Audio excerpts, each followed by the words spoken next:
There's another universe.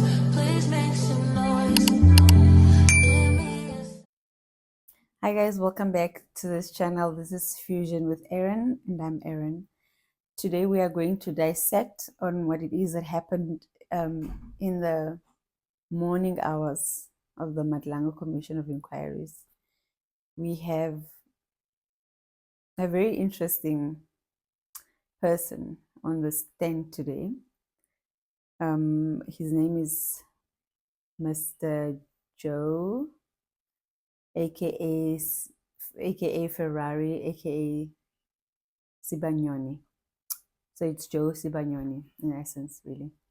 That's his name. He is the president of the Taxi Association in South Africa and has been a member of the Taxi Association for over 40 years, he says. He has 3 wives. He's from Madlanga. And really listening to him, I felt as if he had a very rebuttal testimony, in my opinion. He had a very harsh demeanor, as if don't ask me silly questions. What else? That's just me. That's just what I've noticed. And the other thing is that he has blown his own horn, I must say, for what he has done, what sort of person he is. He's a Christian, he's a humanitarian, he is all sorts of things that he thinks of about himself. But is he really? Or is he an alleged Robinhood? That's just a question that I have. Listening to his testimony in the morning and what he stated on him being according to him, a very, for lack of a better word, noble person. And that's what he thinks of himself. So, but that's not what he's known as. That's not what he's known for. He's known as an alleged Big Five member. He's known as an alleged cartel member. He's known as a very dangerous person. However, Mr. Ferrari does not think of himself that way. I mean, that's what a lot of them portray to be as, but are they really who they say they are, or who they say they are? And the other thing, he gave definitions on certain slang words that is used in the Taxi Association. Oh yeah, just to say as well, he said he had 20 taxis, and his life was in danger. There was an attempt deletion on his life, and I mean, you know what the taxi industry is like in South Africa. That's a very dangerous industry. It has a lot of blood in it. A lot of people get, and it's a very dangerous industry. That, and for him to say that my life was in danger. Everybody, I think, who owns taxis, lives are in danger. They are a threat to the community. They are a threat amongst themselves as the taxi bosses, and it's nothing out of the ordinary. I don't know why he portrayed himself as a victim. Is he a victim really, or a perpetrator? Allegedly. I don't know which one he is. It's up to you to think about it and say, dissect, decide, and give your own opinion. These are all our own opinions. The allegations, they are not factual matters that we talk about. We just see things and observe and give our 2 cents, our intake, our take on what we see, and listen and observe and read. And I must say, Mr. Zibanyoni actually maybe think that we are people that do not have brain cells to think for ourselves. He thinks that we are people that do not notice things. We are people that do not know things. And we are not independent thinkers. I think that's what he thinks of, of the South African people and the world at large that are watching, people that are watching him. And it's sad for him to think that what he thinks of himself is what people know him as if those are the truths of what is really going on. And so the slang phrases that he used in the taxi businesses is apparently, there's a word that he said, bucket money. Now this bucket money is apparently money that is used for hitmen, ingabi, protectors. That's what that money is used for.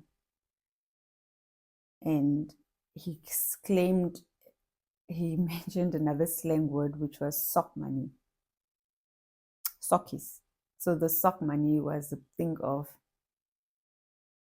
say for instance, you've got a taxi business, and your driver, you ask your driver to bring like 1,000 rand after every trip, after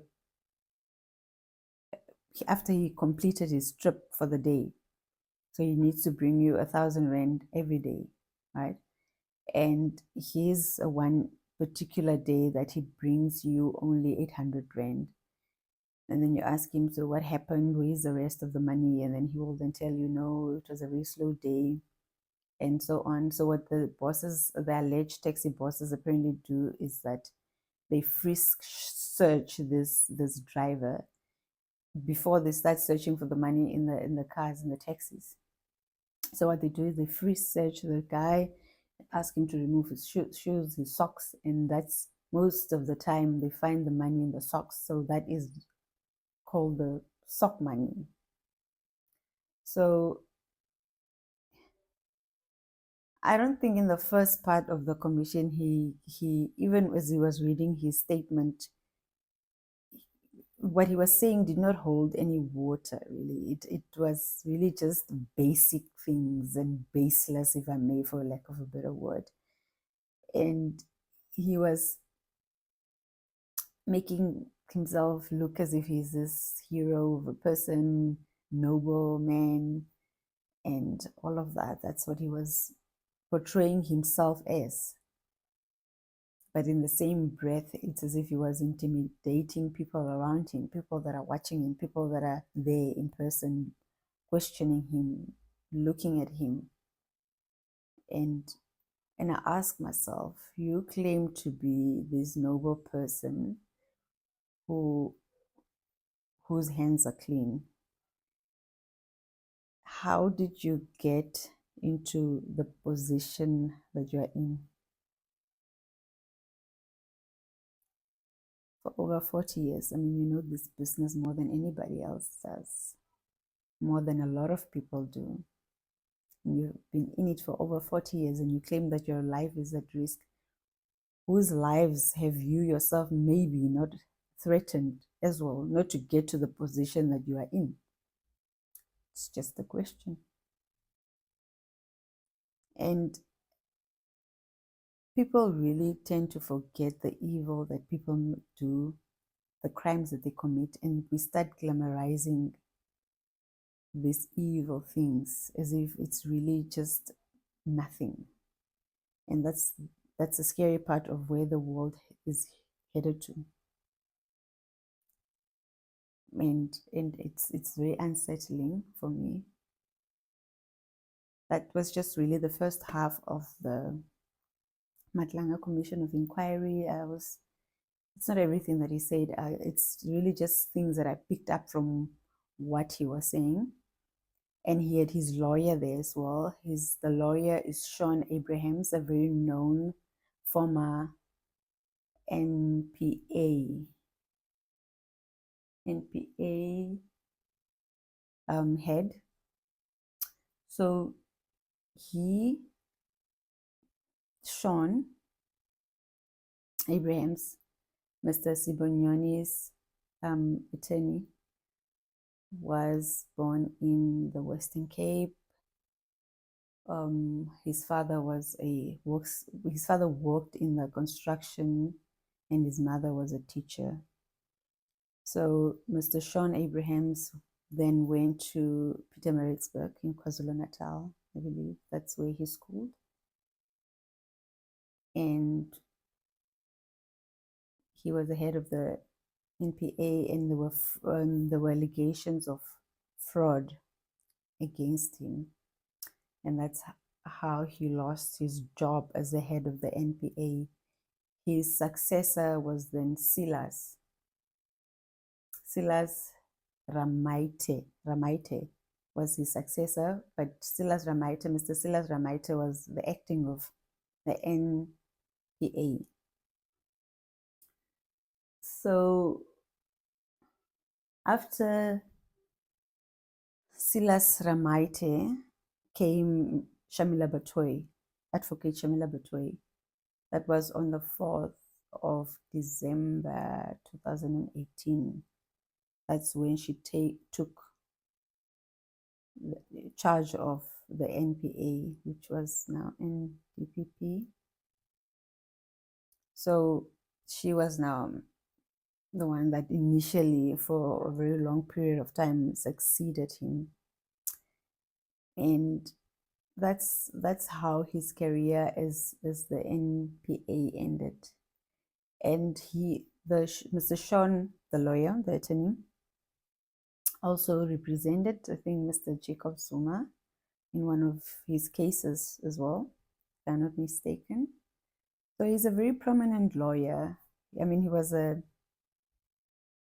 head of the prosecution of the prosecutors here in South Africa, and he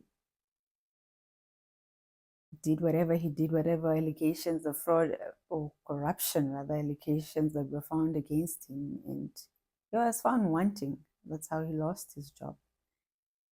And you must see what sort of characters are associated with these people, in order for you to also make up your own mind and read between the lines. So we will dissect more on whoever is going to be next. And guys, please, if you are not yet subscribed, be sure to subscribe. Subscription is free. You don't get charged anything at all. It's for free to subscribe. And if you like the video, please give it a thumbs up and comment in the comments section down below. I will definitely engage with you guys. Give me your opinion and thoughts on what you think. You can add on to wherever I have missed, I have let out, and correct me where I went wrong, where I missed something and did not really clarify it as much as you would want me to. And I'll see you in the next one. Auf Wiedersehen.